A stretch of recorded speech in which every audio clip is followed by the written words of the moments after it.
TAMS, we do a lot of vaccinating to all age groups of persons. So we do the childhood vaccines, we do catch-up school vaccines, we do the annual influenza vaccines, COVID-19 boosters, over 50 years vaccines for the Aboriginal persons, and over 70. Any families that's got a pregnant person, having a baby, the families like to come in and get their pertussis vaccines as well. We also do the pregnant mothers. We have Aboriginal health workers and we have social and emotional well-being workers.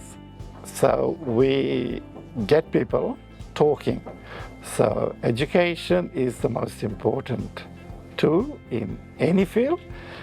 So the more information there is, we educate people about vaccinations and good health, and that is the best encouragement we can give. So we have 3 registered nurses. 2 of us are registered nurse immunisation providers. We also have 6 Aboriginal health practitioners, 3 of which have done their immunisation course. Jinky and I are helping upskilling the Aboriginal health practitioners and workers. And it is very handy, especially when we have a big have a 715 and a health assessment.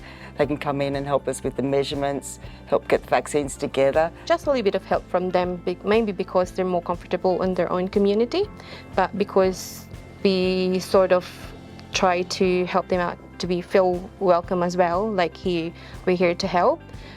So we're here to give you the service that you need, and so you just need to have that connection and a bit of help from our Aboriginal health worker or practitioner. We also send nurses to do home visits, and so there are people who have low mobility, or they don't have transport, or they are unable to make it. Their care is not available when they want to come to the clinic. So if they missed out on vaccines, we send our nurses to do a home visit and administer the vaccines over there. We provide services for transport, so not just for the patient who's been booked on that day. Sometimes they might require a car seat or a capsule, so we accommodate them. That's make a bit more easier for our patients to come over here. We get all our workers, so even our transport workers, we get them to come into our clinical talks,